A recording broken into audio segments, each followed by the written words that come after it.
Most of my contact got a civil suit against the states for malicious prosecution, false imprisonment, fraud, conspiracy, doing a wrongful conviction and human trafficking across state lines based on falsified warrants and stuff.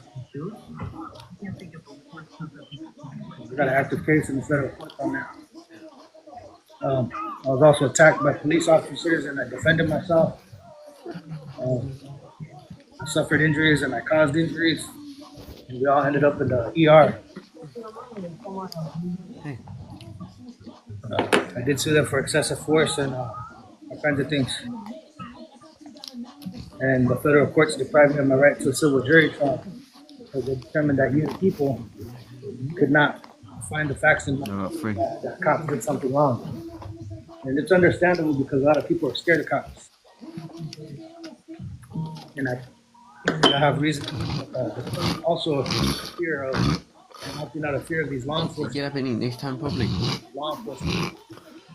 Because law enforcement are engaged in an armed conflict. And so I'm trying to label them as domestic violence. Fuck your kids.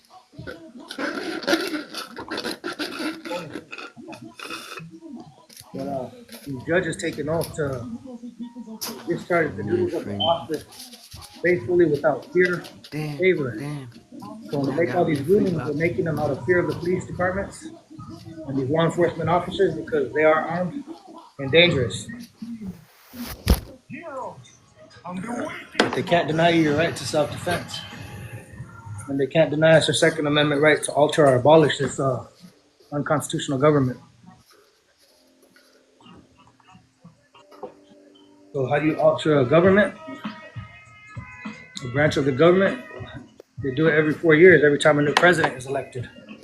Now they get rid of judges and they put new judges in there. And that's not just a right that the president has, it's a right that we as the people as part of this union. We have that right too. So every year when they elect officials, we're effectively altering our government every election cycle.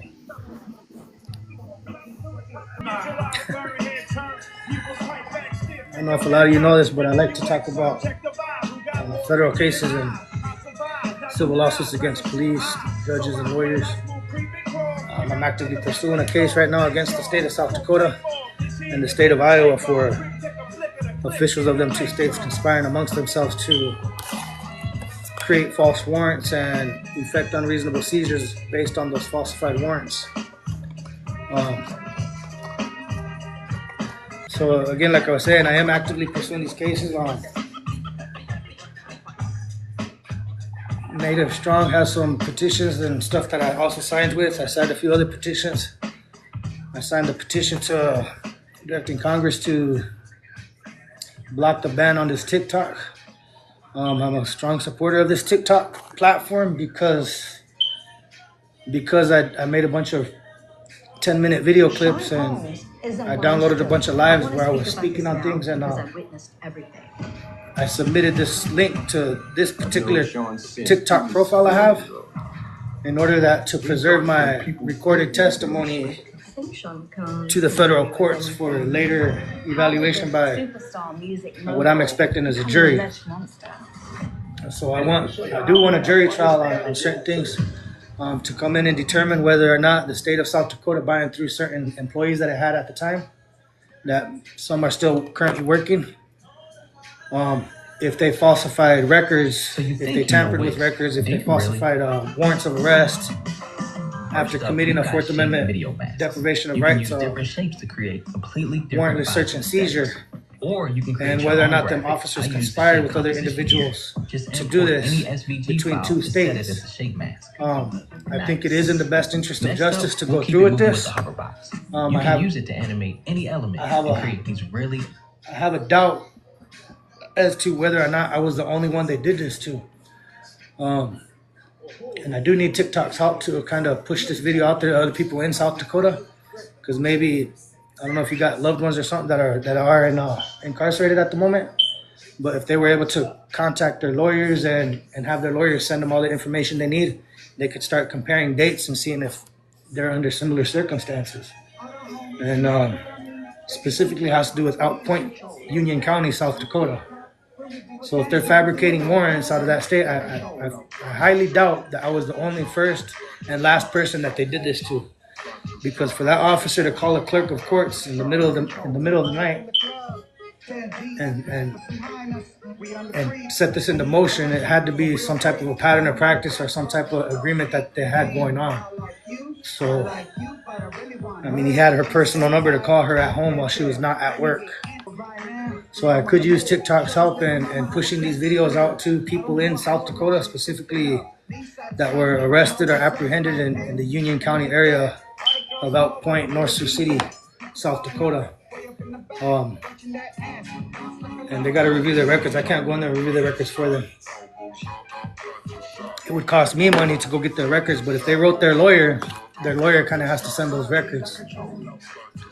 I don't know if the feds are investigating this and going to go through all their records, because once you find some type of misconduct within a certain court, it pretty much disregards, it can affect every ruling and every warrant that they ever put their signature on. Their whole office is tainted. So Union County is part of a tri-state area. So we got South Sioux City, Nebraska, North Sioux City, Iowa, and Sioux City, Iowa. North Sioux City, South Dakota, and Sioux City, Iowa. So you got Nebraska, Iowa, and South Dakota right there. So I mean, people from North Sioux City, from Sioux City, Iowa, and possibly Nebraska came into the realm of Union County or North Sioux City, South Dakota. So it probably affected people from multiple states. I don't know if other people came through there from other states further away, but I have reason to believe that they were doing this as a common scheme, a practice that they have set in motion to keep doing these things. So in my case, they went on my record and did a search on me after making an unreasonable stop. They're investigating certain people. I don't know how they confused me. I know for a fact that they didn't have a description of my vehicle or myself, because I wasn't committing no unlawful acts. If they're basing their probable cause to make a search based on my history, that violates the double jeopardy clause, wouldn't you say? I paid for the things that I've done to the community where I was at. And on that, the feds have been barring me from bringing my claims forward. They said that Heck versus Humphrey, because the original case I was arrested on had to be terminated in my favor. Well, it did terminate in my favor, and they refused to acknowledge that fact, that the case regarding Nicholas A. Davis of the North Sioux City Police Department was not terminated in my favor, and it in fact was. So anything after that was kind of fruit of the poisonous tree, and the lower courts acknowledged that by dismissing that case after the attorney had put in the motion to suppress. But while he put in the motion to suppress, at the time when he filed that motion to suppress, he believed that there was a 911 call to dispatch. And after further investigation, they found out that there was no 911 call, there was no complaint. There was a phone call from the police, the deputy sheriff, to a clerk of court, basically conspiring to apprehend me without a warrant and possibly asking that clerk of courts to issue a falsified warrant. Hey, can you fabricate a warrant for this guy? We got this guy here. He has a criminal history. No, we didn't stop him, but he showed up to our traffic stop. He showed up to the store where we was conducting a traffic stop. And so they concocted this story that they were investigating recent thefts in that area. And so they had stopped somebody, and then they were just stopping every car that came in, I think, until they found somebody.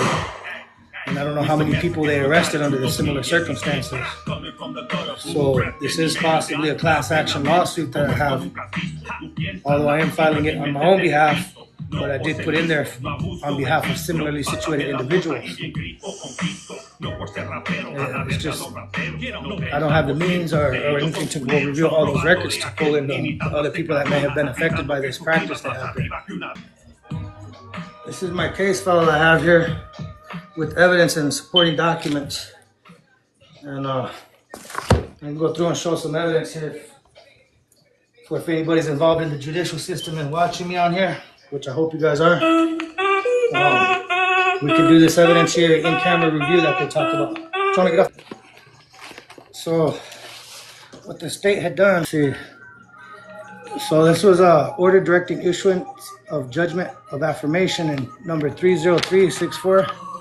So in this case number, this judge here is the one I'm suing because he entered an order. He's the Chief Justice of the Supreme Court of the state of South Dakota. He's supposed to recuse himself because he's a party to the claim. So what I was doing here was raising claims of double jeopardy when they filed the habitual criminal information part 2 to attempt to give me an enhanced penalty.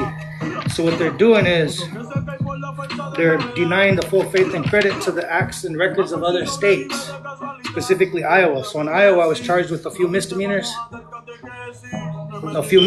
and what South Dakota was saying was, well, it might be a misdemeanor in Iowa, but had you committed that crime within our jurisdiction, we charge that as a felony here.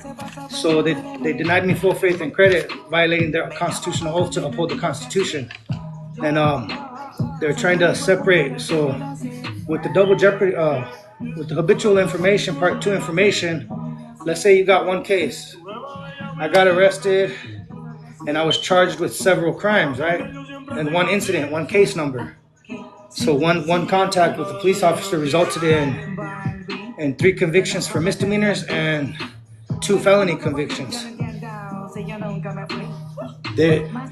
Under South Dakota law, only 1 felony can be used for enhancement purposes under their habitual criminal statute, which I raised a constitutional challenge to as violating the double jeopardy clause of the United States Constitution. So they separated those felony counts and tried to count them as single convictions for enhancement purposes, understand? And not only that, they were counting the misdemeanors as a felony strike. And so he's not supposed to rule on this. So this right here is me exhausting my administrative remedies up to the highest state court. So under the Heck versus Humphrey, unless the conviction is overturned, it's a high bar. It's an undue burden placed upon plaintiffs that are making a claim. So I also did this. So this was in the United States Supreme Court. They documented it as received, but they didn't give me a case number for it. And so here, this is the 2 claims and the 2 case numbers now that are in federal court. Case number 424 CV 04216 before Lawrence L. Pearsall, that's the LP up there. And this other case here in Iowa, 524 CV 04058. And this is me suing the state of South Dakota, North Sioux City PD LL. So when you're suing an official in their official capacity, it's against the entity that they are employed by. So they're employed by Elk Point Union County, which is under South Dakota Authority. And then down here, I'm suing all these guys, including the state, including LinkedIn Corporation. And I want to sue LinkedIn Corporation for their communications that these officials had on that LinkedIn application. Axon Enterprises to get their videos, the dash cam videos, that the state and the city police departments did not retain. So Axon Corporation has these files, these digital files, these video files, these audio files. They got them somewhere. And so they claim this doctrine of qualified immunity, right? A court cannot enact laws that go against federal law. So under Title 15 U.S. Code 1122, there's no immunity to state actors. So state employees, they don't have immunity. There's no qualified immunity. Title 42 U.S.C. 12202, a state shall not be immune. So when you sue the state and they raise this 11th Amendment claim to sovereign immunity, that is inapplicable and it goes against federal law. And the act of Congress, what was their intention when they passed these laws, right? Freedom is, yes. What was the intention of the act of Congress? What is the plain language of these documents, of these cases, of these laws right here? Freedom is for everybody. I have several constitutional questions, right? I have a link in my bio but not the ones in the movie. I have a link in my bio that will show you this document with little sublinks in it. So once they put these links, this document, and they file it to the Carol Driver. Freedom is a war. One man's in the ECF, electronic court filings, silence. and their pacer stuff, all these links become live. And when you're looking up these cases, you can type on all these links and it will direct you to the evidence I'm speaking about. So what the courts have is in-camera review. So I've submitted these documents to the record, but if I send all these documents, I'll have a stack bigger than this. You happy. See, these are additional defendants. My work makes me happy. This case makes me happy. Provisional related cases and additional plaintiffs and defendants showing a pattern practice for purposes of Monell and respondeat superior liability. Get out there. Write your own. The following is in relation to Civil Action 409 CV 04142 and the current case filed in South Dakota District Court in relation to the case I was out on bond from in South Dakota that Rex Miller claims justified a subsequent kidnapping, intends to show a conspiracy and knowledge with malice aforethought.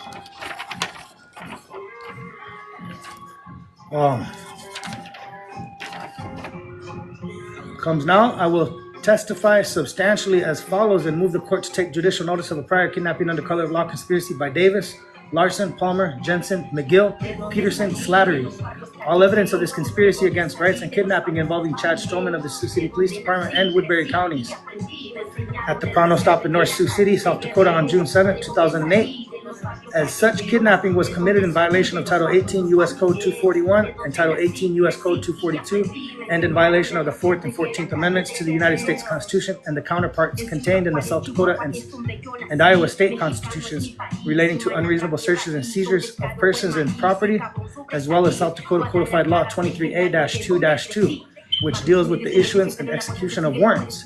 Specifically, this notice refers to falsified police report and fabricated forged warrants of arrest by Melissa Larson and Deputy Palmer in the narrative case report prepared by Officer Nicholas A. Davis of the North Sioux City Police Department of the state of South Dakota, and consisting, among other things, of the call from Deputy Palmer to Melissa Larson regarding this conspiracy of kidnapping under color of law, which acts and omissions occurred and were conducted by Officer Davis et al. On June 7, 2008.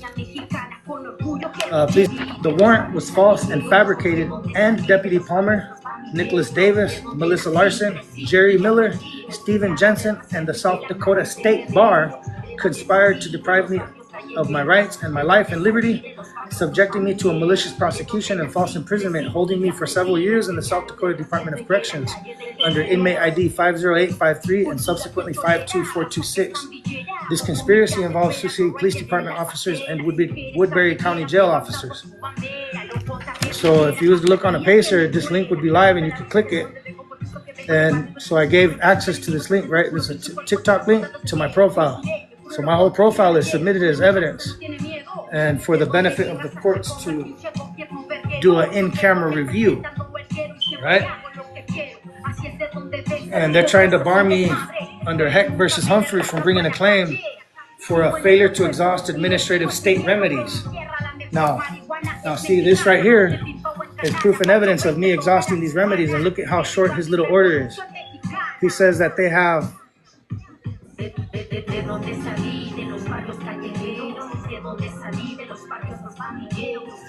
So he's saying it was without merit, that the issues on appeal are clearly controlled by settled South Dakota law or federal law binding upon the states. And he doesn't say which law, which federal law. That the issues on appeal are ones of judicial discretion, and there clearly was not an abuse of discretion. That's false. There was an abuse of discretion. As a matter of fact, there's evidence of a conspiracy and knowledge of the courts accepting false statements from the state.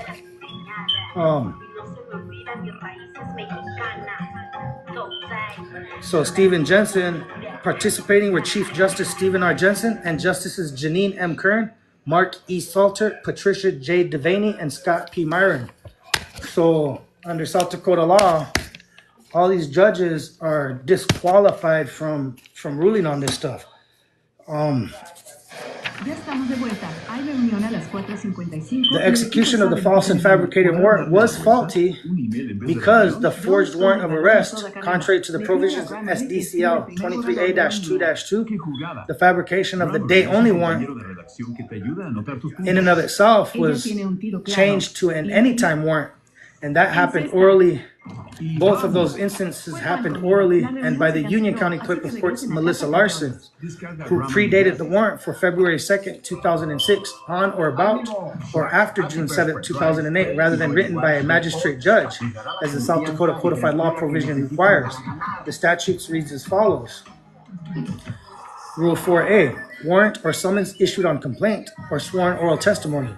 Failure of defendant to respond to a summons. If it appears from a complaint or from an affidavit or affidavits filed with the complaint that there is probable cause to believe that an offense has been committed and that a particular person has committed it, a warrant for the arrest of that person, if requested by the prosecuting attorney, shall be issued to any officer authorized by law to execute it. If circumstances make it reasonable to do so in the absence of a written affidavit, an arrest warrant may be issued upon sworn oral testimony of a person who is not in the physical presence of a committing magistrate.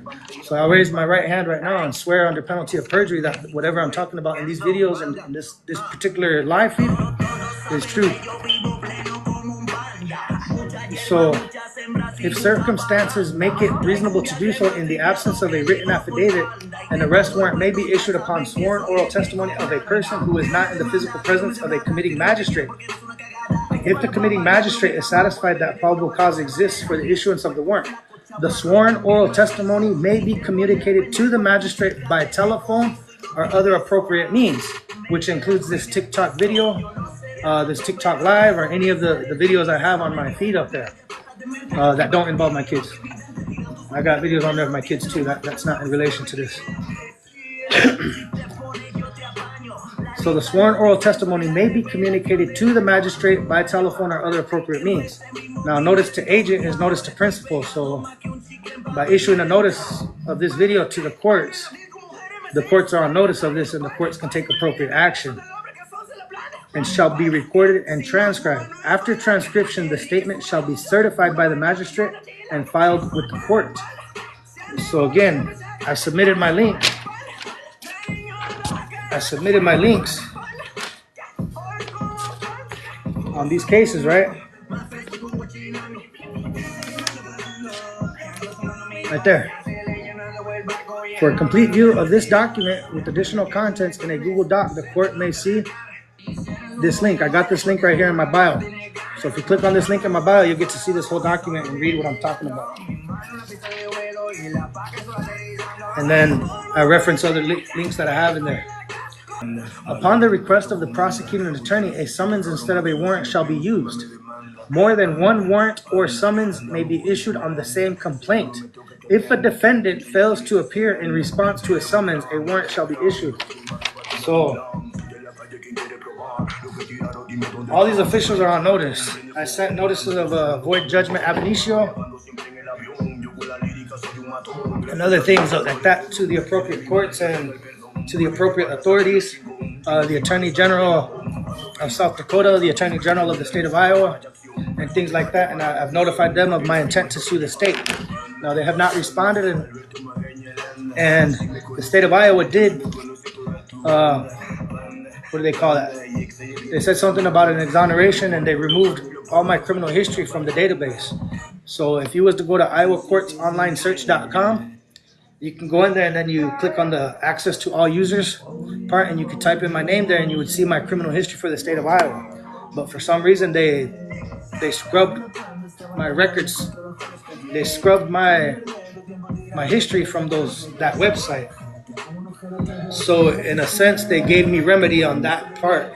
So that right there is grounds. That's an admission on their part that they messed up. I have exhibits in here. Exhibit 1, notice of rights violation sent to City Police Officer Rex and Internal Affairs Officers Bollinger, as well as served by email to several Attorney General's office employees and personnel. So I got my narrative of the case. Racketeer influence corrupt court organization. I'm challenging the the excessive bails and bonds that they're imposing as a form of extortion. And the incorporation doctrine is pretty good on that front. He's got some really strong arguments on that. I would like for some people to do amicus curiae to help this court make a satisfactory determination.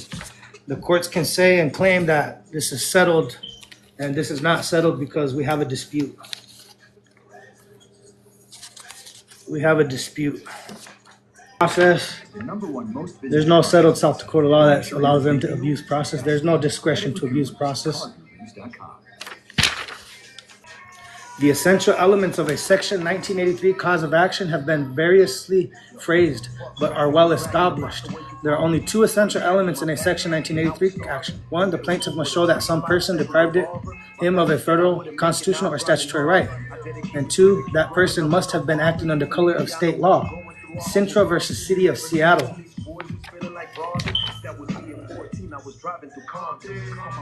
See, for a 1983 action, there's nothing in there that says that a complaint or something must be overturned. A conviction does not have to be overturned or vacated in order to bring a 42 United States Code 1983 action, which does not require showing that an individual defendant acted with any specific intent to deprive the claimant of a constitutional right. The claim still requires that the plaintiff prove that the defendant acted with a particular mens rea as part of the proof necessary to show a violation of a constitutional right. See Bryan County Commissioners versus Brown. Municipal liability. Deliberate, so municipal liability is the respondent superior or the Monell doctrine. Deliberate indifference standard for failure to properly screen. That's Bryan versus Jones.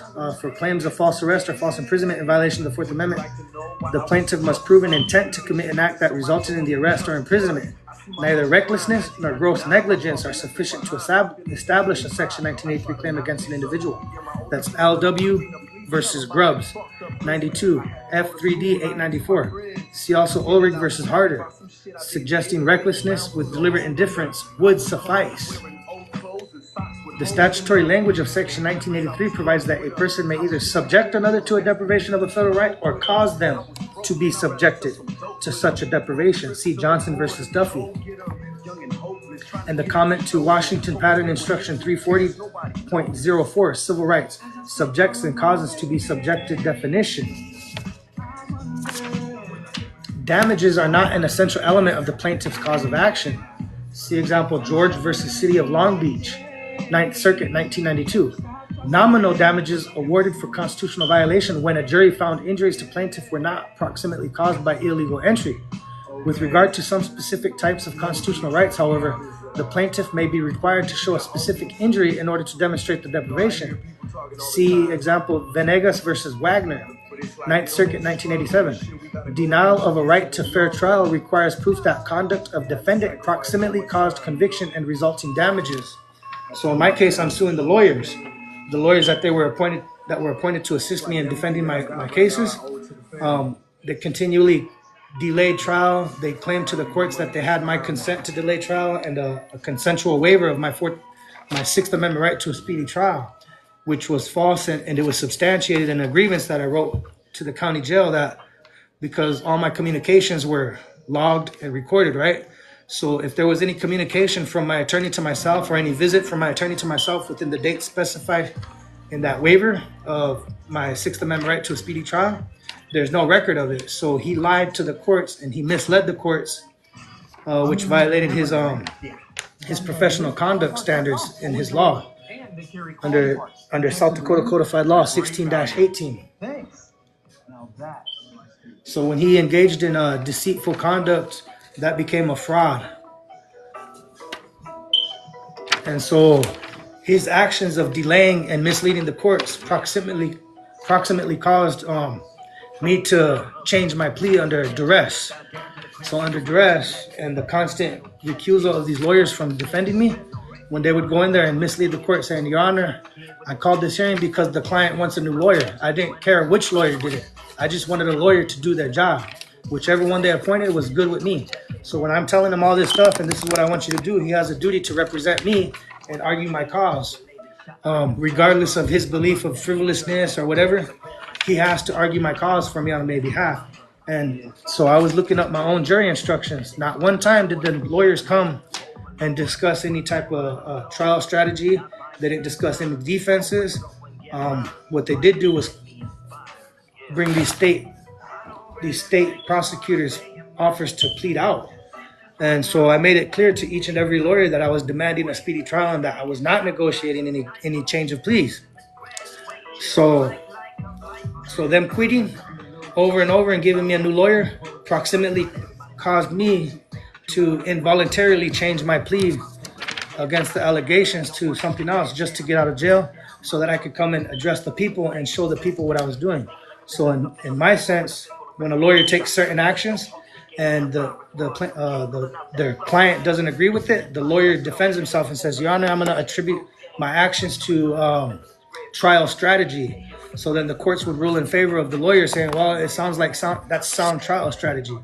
So in my case, it was sound trial strategy in order for me to change my plea involuntarily so that I could get out here and show this to the public.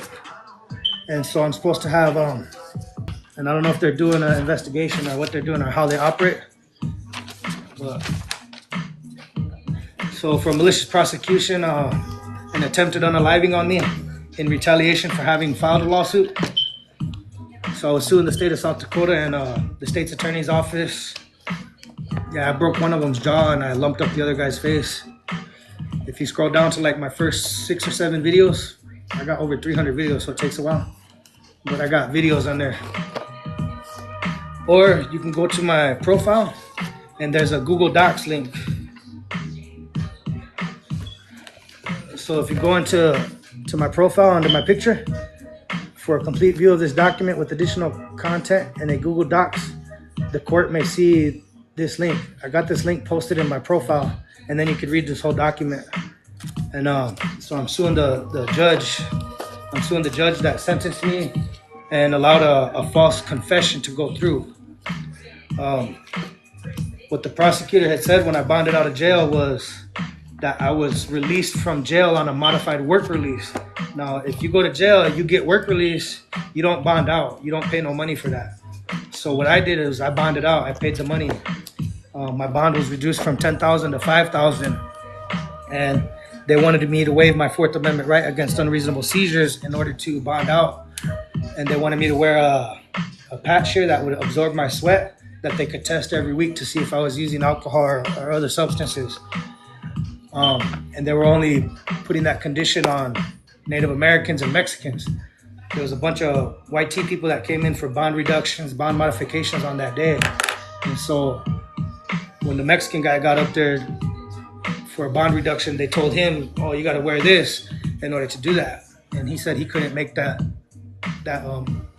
he couldn't agree to the obligation. So they said, well, we're going to deny your bond modification. And they sent him back to the cell.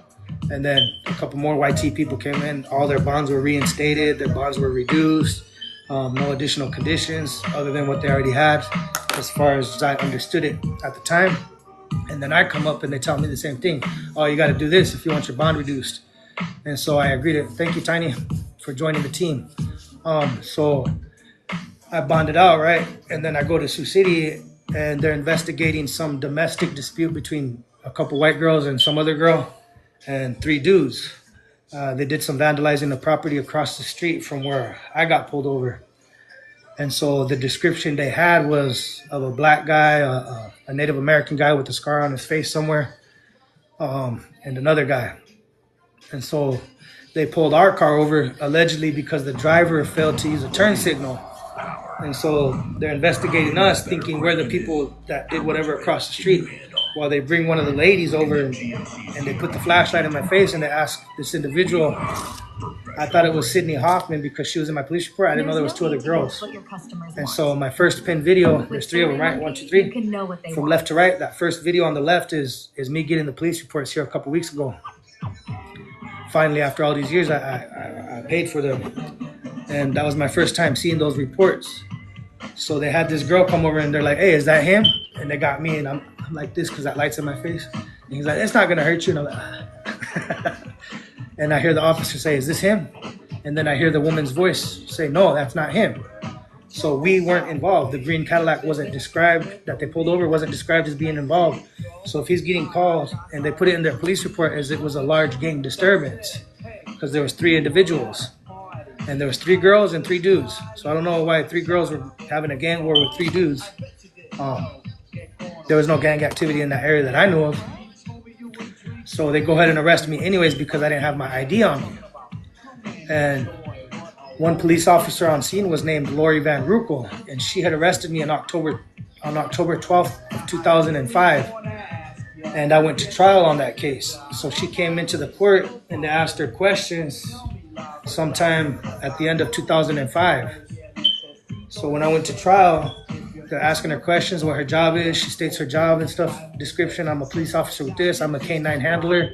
My dog's name is Remco, something, this and that. And then the prosecutor asked him, did you have the opportunity or did you come into contact with Daniel Gomez and this and that? Can you tell us about what happened?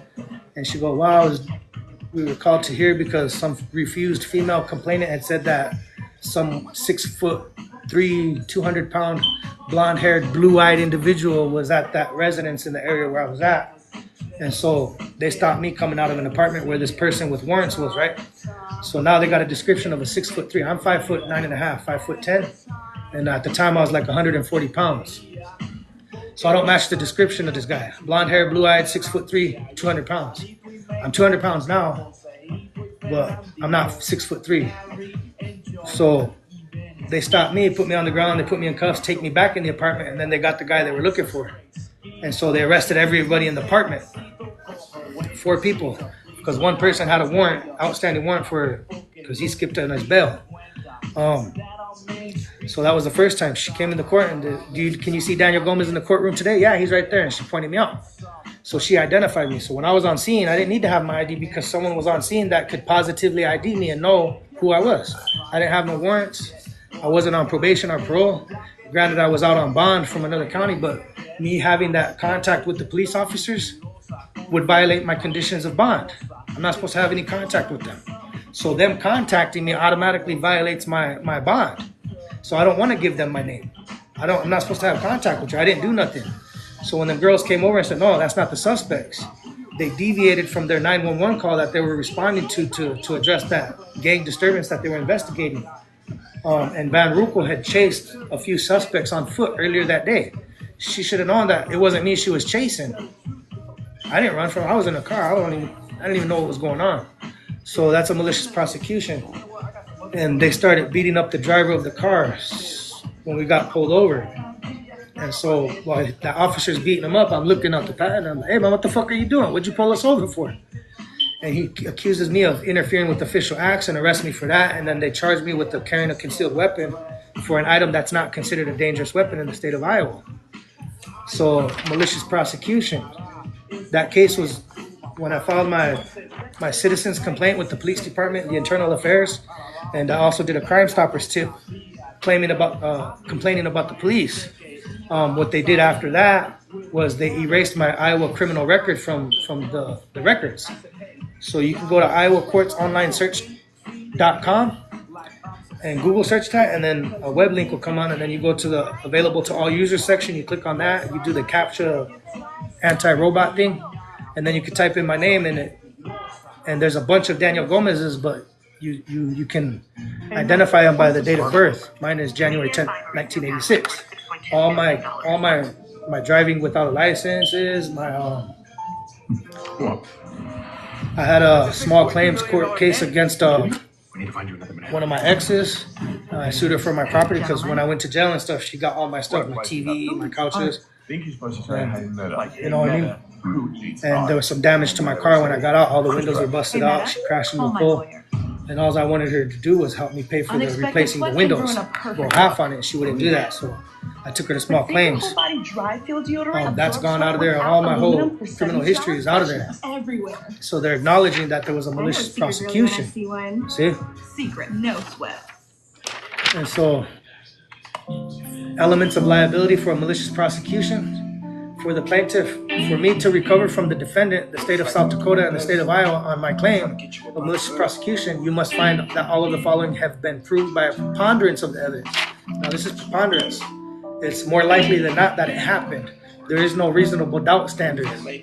So one, the criminal case was brought against me, second degree escape and interference with official acts, or tampering with records is what they said. So two, the criminal case was brought as a result of an oral or written statement made by the defendant. The police officer made an oral written statement. They failed to write in the report the use of force, so they violated their professional standards of police conduct. Three, the criminal case.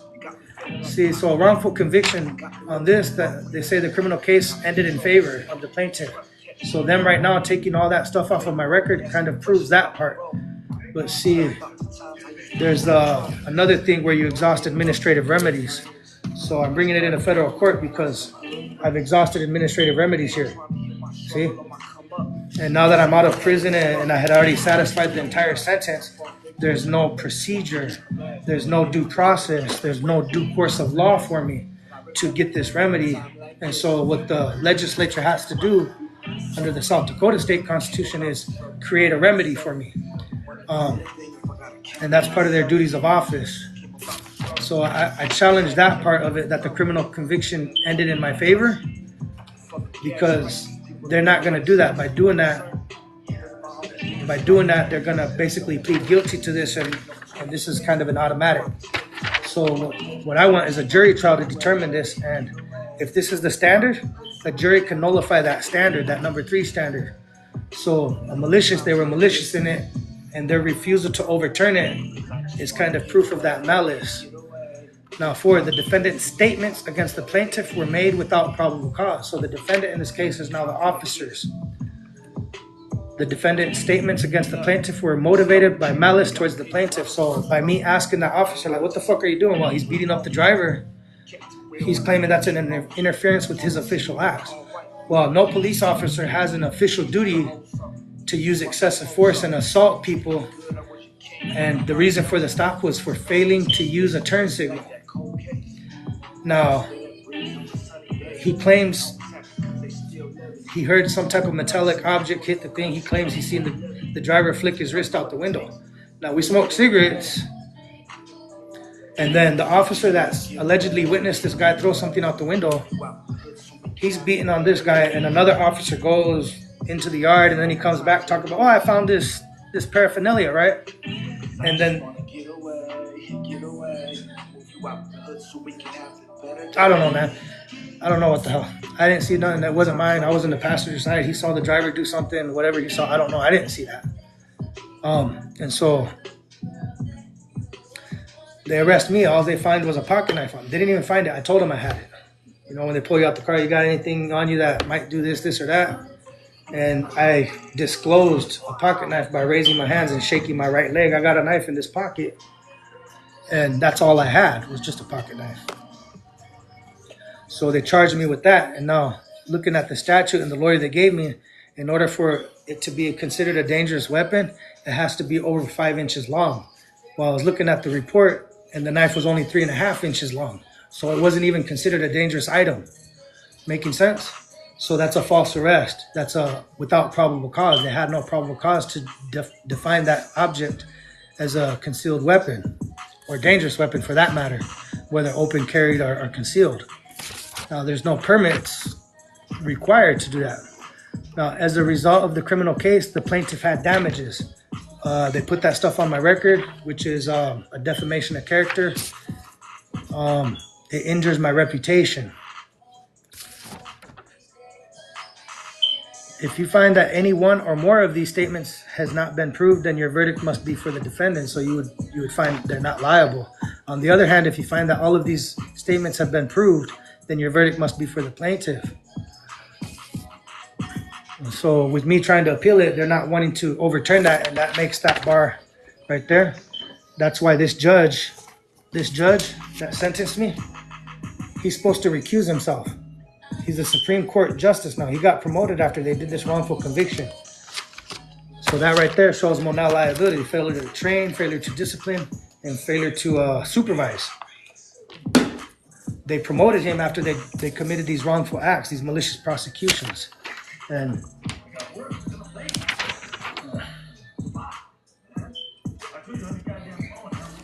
So I got pattern jury instructions. The attorneys they were giving me weren't trying to help me.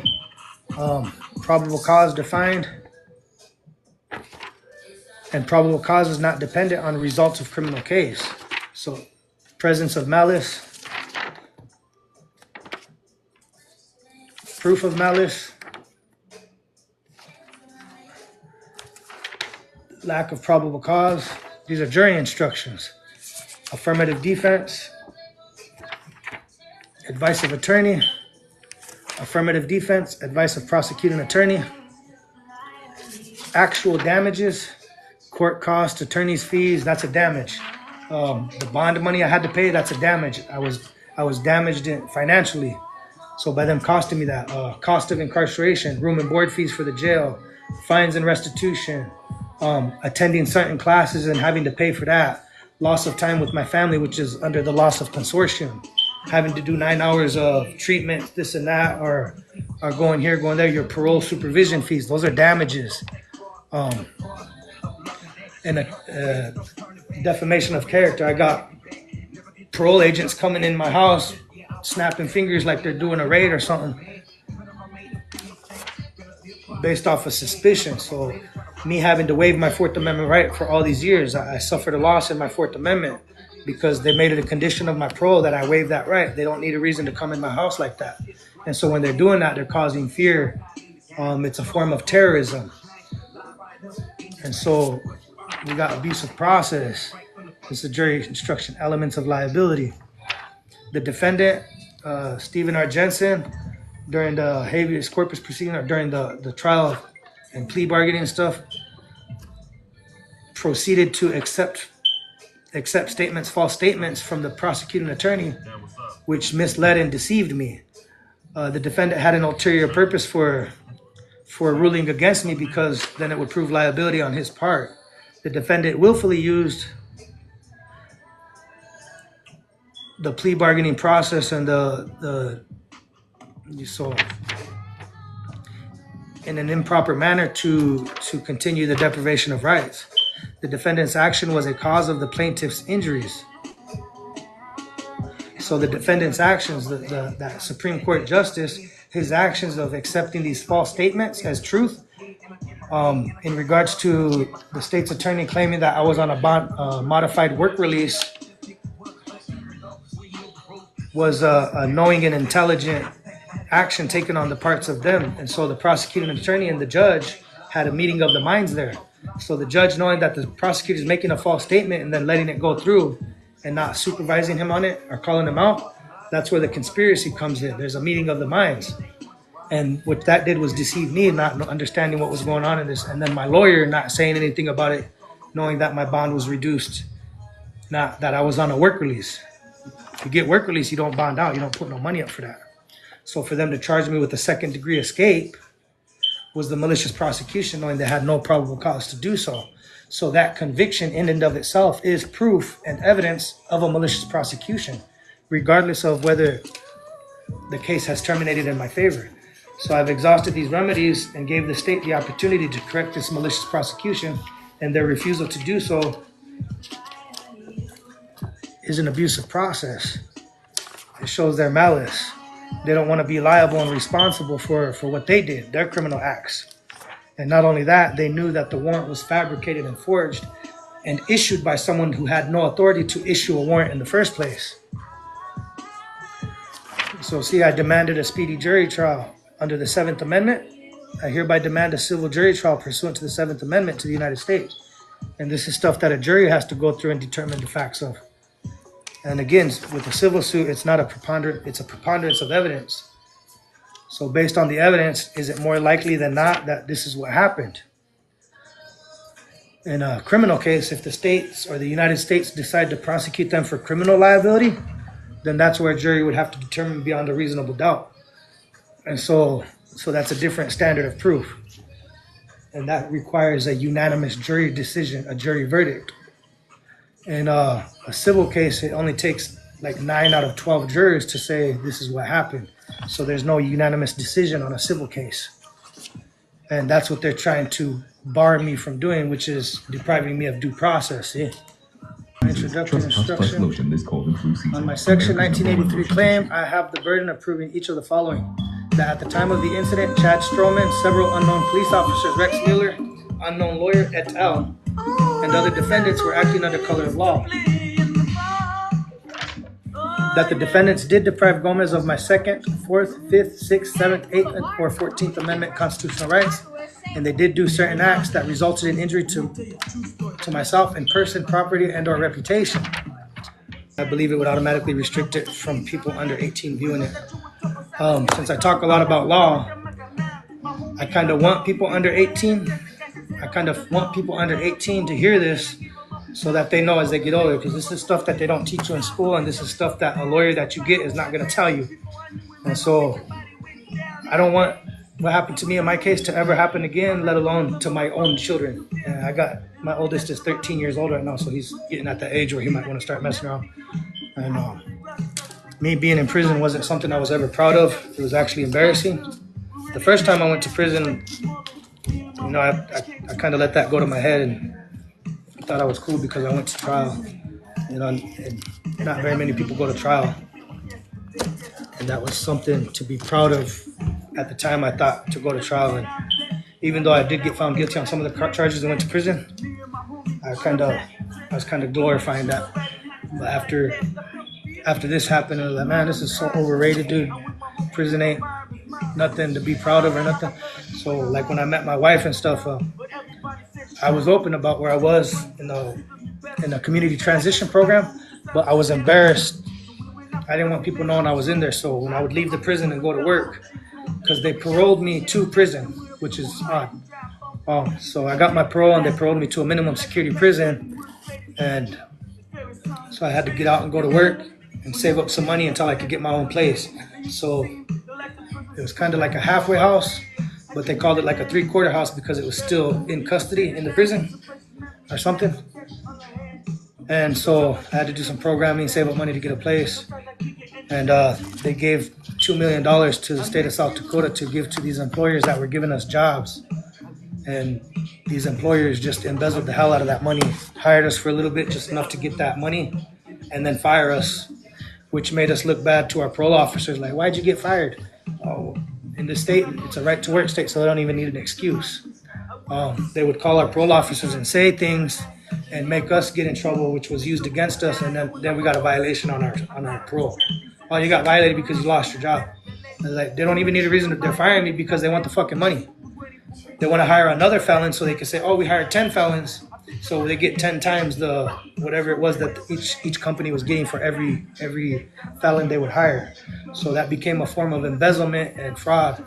You hear them getting these COVID relief funds. They're getting a bunch of people because they fraudulently collected on these things. That's what the state of South Dakota did with that Second Chance Act money. And so shout out to Doji, Elon Musk, keep doing what you're doing. You need to come to South Dakota and collect back that $2 million they stole. Because I'm looking at a lot of these companies now, and that was to reduce recidivism and give these companies an incentive to hire us and promote us into eventually like a supervisory status and to keep us out of prison. So them just hiring us for a week or 2 or 8 days or whatever it was, 12 days, and then firing us, that was a fraudulent collection on these benefits that was there to help keep us employed and give them an incentive to keep us working.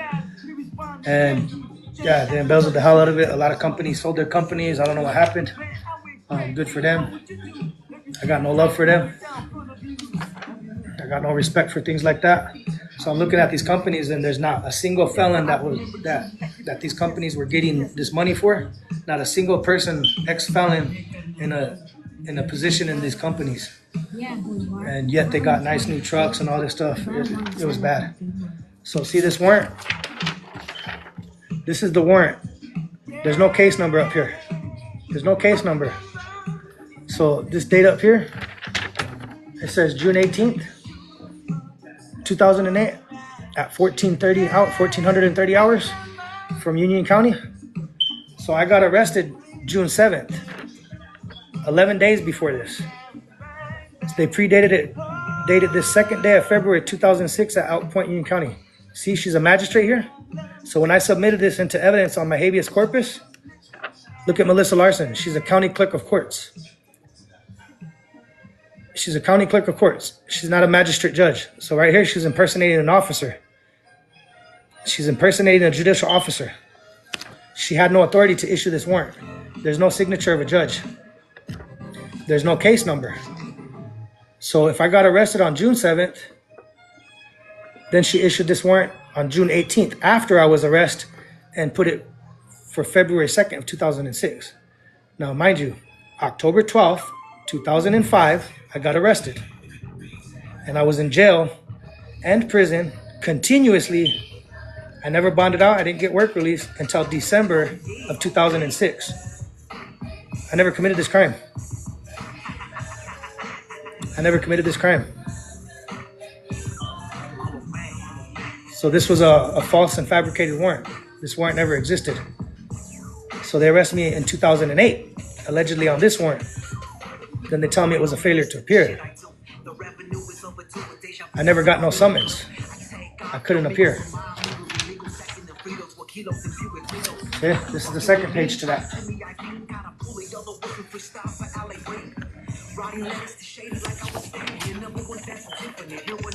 So now I went on my habeas corpus, right? I went in on the habeas corpus. So we went to the habeas corpus on March 1st.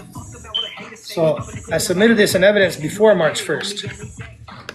Why they withheld it and then they didn't file it until March 1st?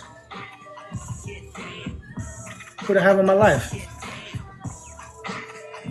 So my habeas corpus hearing was on March 1st. So they filed it on the day of my hearing for whatever reason.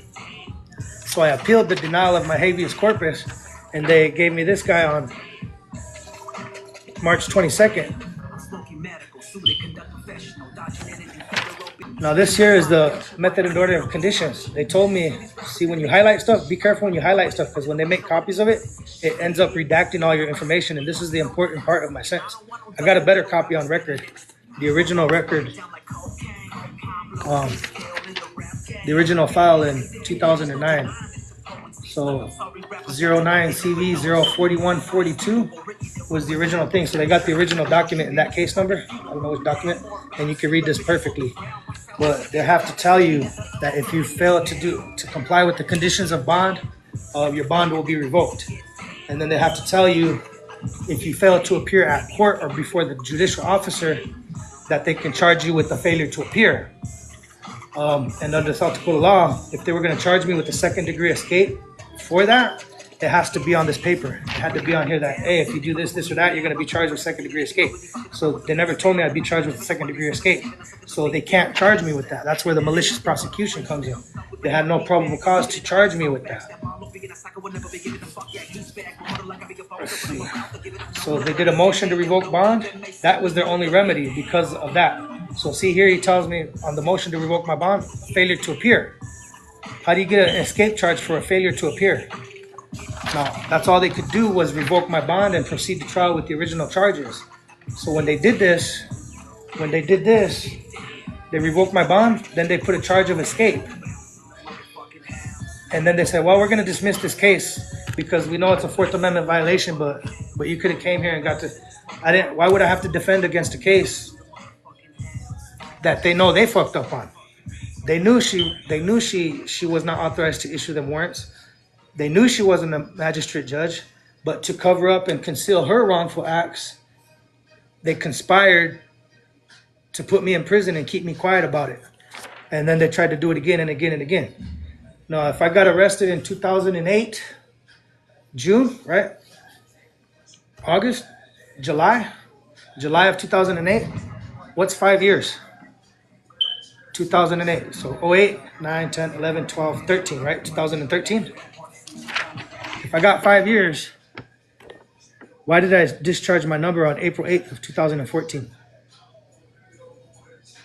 That's 6 years. How did I do 6 years on a 5-year maximum penalty?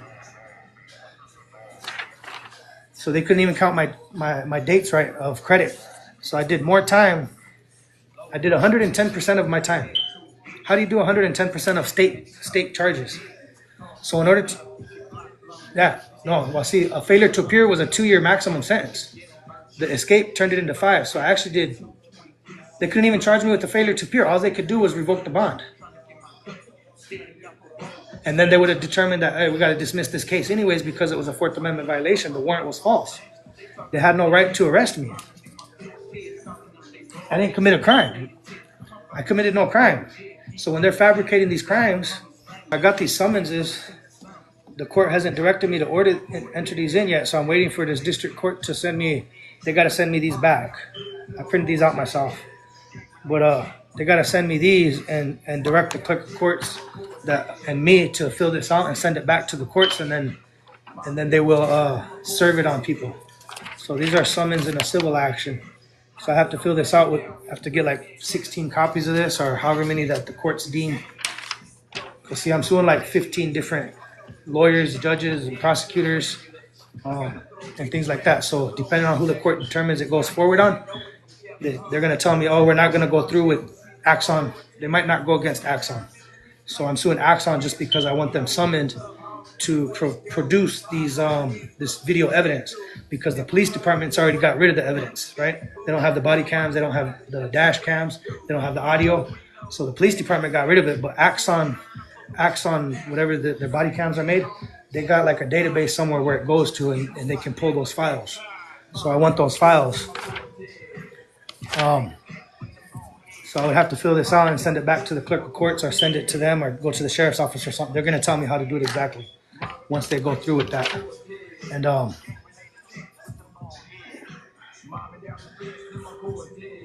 then that's when they get to respond back.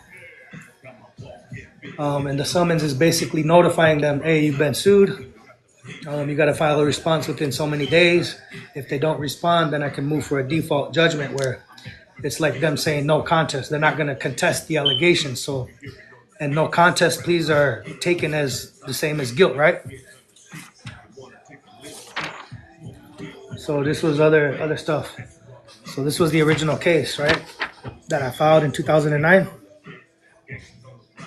against Melissa Larson for fabricating that warrant. But at the time of the filing of this, I never realized those dates. So doing my due diligence, studying the law for the last 16 years and figuring this out, they basically made me, it's basically like they're saying, oh, you gotta go study law and get a college degree in order to fight your case. But if you can't do it within 2 years, then it's void. Now, what is the barrier they put in front of me? These lawyers, they were barring me. So this is the state of claim. This is the original documents in this case, right? Well, copies of it anyways. But I had to handwrite my stuff. So since I started out handwriting these things from the jail cell, the prison cell, now that I'm out, they're talking about, oh, you got to type it up real nice and do it like a lawyer. And if it doesn't look like how a lawyer would do it, we can't count it or accept it. I made my own motion. All handwritten out. They got the originals on file somewhere. But either way, it's scanned into the record.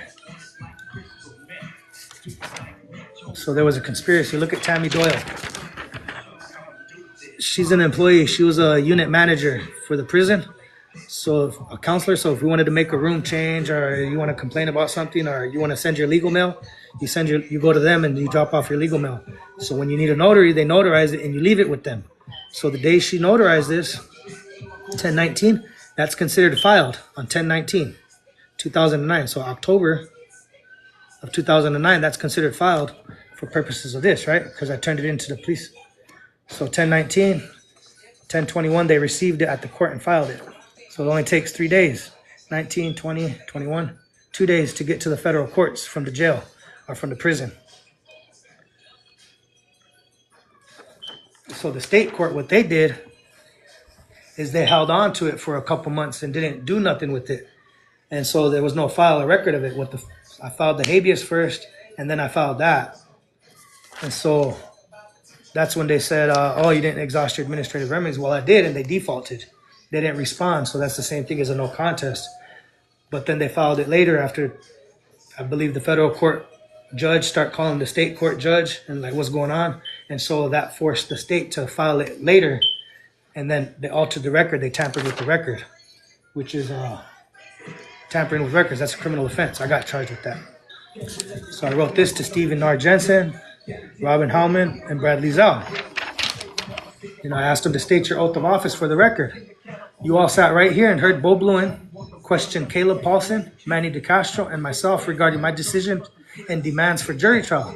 You also received over 15 written demands for a speedy jury trial and received my counter complaints. Whether you decide to call them that or something else, such as an appeal or a court brief, which I entered into the records. You seen my written statements and heard my testimony informing the courts and Bo Bluen that I would not be negotiating any plea deals on the record. You knew or reasonably should have known that any change of plea after that testimony was an involuntary change of plea obtained under threats, duress, and or coercion by Bo Bluen of the South Dakota State's Attorney General's office. So they appointed a state attorney to impersonate a defense attorney. He wanted to get promoted to the state attorney general's office. So he wants to be a prosecutor. But he's over here acting like a defense attorney, and they're doing it all over the country. So, coerced by Bo Bluen of the South Dakota State's Attorney General's office and the rest of you human traffickers, and you still accepted that plea as being voluntary, something is seriously wrong with you, and I have cause for concern that you suffer from a judicial, mental, and cognitive disability. You are disqualified. Every officer of this court is incompetent and lacks diligence, possibly suffering from some sort of psychotic mental illness. Every single officer of the court was on notice of my demands for a jury trial and my defenses and justifications. You deliberately refused to abide by my voluntary, knowing, and intelligent demands for a trial by public jury of my peers with proper jury instructions consistent with the United States Constitution's protections. They knowingly and intentionally prohibited and deprived those rights under color of law, violating Title 18 U.S. Code 241 and or 242 of the United States Code, including but not limited to Title 42, Section 1983, and the appendix to Chapter 16-18, South Dakota Rules of Professional Conduct for Lawyers. Colleen Moran, prosecuting attorney, and the several court-appointed surrogate prosecutors, including Andrew Connect, who is currently obstructing justice, violated 16-18-A Rule 3.8 G12IEH, Special Responsibilities of Prosecutor. When presented with evidence that a convicted defendant did not commit the crime convicted of, shall take steps to remedy. None of you bad faith actors here today have taken any steps in that direction as required by law, thus violating South Dakota law and your professional responsibilities and obligations, and South Dakota's Constitution on open courts for injury in person, property, or reputation. I charge you all with obstruction and interfering with official acts, deprivation of rights under color of law, malicious prosecution, malfeasance, malpractice, fraud, and deceit. The clerk is ordered to vacate judgment and the sentence, expunge convictions from records, enter default judgment for Gomez. These officers are disqualified, incompetent, malicious, and biased. They lack jurisdiction. You are collectively operating a fraud. The several self-proclaimed defense attorneys have done nothing to defend and everything in their power to obstruct me and convict me. Obstruct me from presenting my defenses in a legitimate court of law before a jury. And you have all engaged in the practice intentionally and knowingly committing judicial misconduct and depriving rights under color of law, bringing the administration of justice into disrepute. And I put on their court is adjourned, and I signed my name. But yeah, that was what I submitted for under court, and the judge is saying that they have discretion to violate the law. The Supreme Court Justice of the state of South Dakota claims to have discretion to violate your constitutional rights. See, so this is the criminal part 2 information. See that tampering with records? That's a misdemeanor. They counted that as a strike. Colleen Moran, aggravated assault on law enforcement officers. So on this case right here, they charged me with escape second degree, right? For a habitual. They charged me with escape on a habitual offender information part 2, right? Escape second degree on or about this day.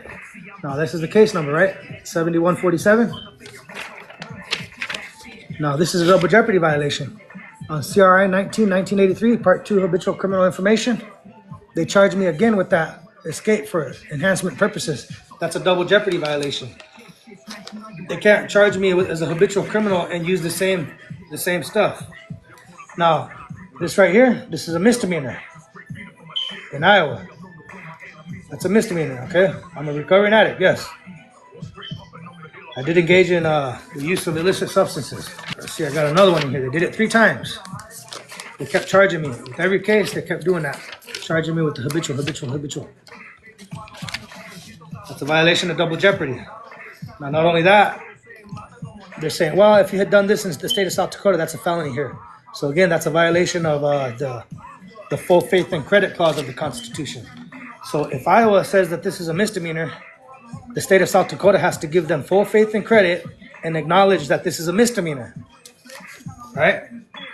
They can't deny the full faith and credit to the records and the acts and claim that something that's a misdemeanor in one state, well, if you had done it in our jurisdiction, we would have charged you with the felony. So we're going to count that as a strike for your 3 strikes habitual criminal or enhancement penalties. And so with that enhanced penalty, I raised a constitutional challenge, challenging that statute and that law was passed and enacted by the legislature or the Congress in violation of the double jeopardy clause protections of the United States Constitution. So that law is repugnant to the Constitution because it clearly violates the double jeopardy clause. I satisfied, I served that, I was convicted, I was tried, you know what I mean? On that particular charges I was convicted of. So they couldn't do that. So the habitual offender statute is a violation of the double jeopardy clause. So therefore that law is null and void. And nobody can enforce that. So if I pled no contest to that and they treated it as a conviction to the assault on law enforcement officers, after they put me under duress and coerced me into changing my plea for several months past the speedy trial clause, they have to dispose of a trial within 180 days by a trial conviction, by a change of plea of guilty or no contest within the 180 days. So they accepted a plea after 17 months. After I moved for a dismissal on speedy trial violation grounds, right? While these lawyers kept quitting, and every time a lawyer quit, they used that as an excuse to say, oh, well, he had to get prepared for trial, Well, not any single one of them 3 lawyers prepared for trial. All they did was keep continuously come in. Well, the state offered this plea, the state offered this plea, the state offered this plea until they finally said, you know what, time served. It went from a 30-year plea bargain all the way down to time served, 17 months, no probation and no parole. Why would they do that? Because they fucked up. Right? They didn't want to inform a jury and read the jury instructions that I had, stating that if you, the jury, find that Mr. Gomez acted in self-defense and he reasonably feared for his safety, then these officers are liable for assaulting him and causing him to fear for his life. So any injuries these officers received, something like that, you know what I'm saying? They don't want the people to know that we can defend ourselves against these law enforcement officers. And the reason for that I speculate, that I believe, is because these judges and these lawyers are also afraid of these cops. You know, and then they don't want to instruct the jury, which by instructing the jury, they're instructing the people at large within the United States that we have the right to defend ourselves against being George Floyded. Right? We have the right to defend ourselves from being Breonna Taylor, Tavon Martin, all them people. Jacob James here in Sioux Falls, Michelle Fraser in Sioux City, Iowa. We have the right to defend ourselves against being unalived by these police officers. Damn right. And if we see an officer trying to unalive someone or doing something dangerous that's going to cause loss of life, we have the right to defend a third person. You can come to the aid of somebody who's being unlawfully arrested, unlawfully assaulted by law enforcement, or being the victimized of excessive force. There's more evidence in there. There's transcripts in there. I got transcripts. You know, the courts, they come and tell you, you know, you have the right to remain silent. Anything you say can and will be held against you. The police tell you that. So when the police tell you that, they're acknowledging on the record, because on their body cams, right? When they read your Miranda rights, those Miranda rights apply both ways. So if I'm reading you your Miranda rights, that's me acknowledging that I understand my Miranda rights. So these cops also have the right to remain silent. These cops also understand that anything they say can and will be used against them in the court of law. These judges also know that. Anything they say on a court transcript or record can and will be used against them in a court of law. These lawyers know this too. Anything the lawyer says can and will be used against them in a court of law. So we get court transcripts, right? They're talking on the record. We got a transcriptionist that's recording everything. That's their statement. Anything they said can and will be used against them. So you guys keep that in mind. Yes. Look at dressed up for court. Look at him.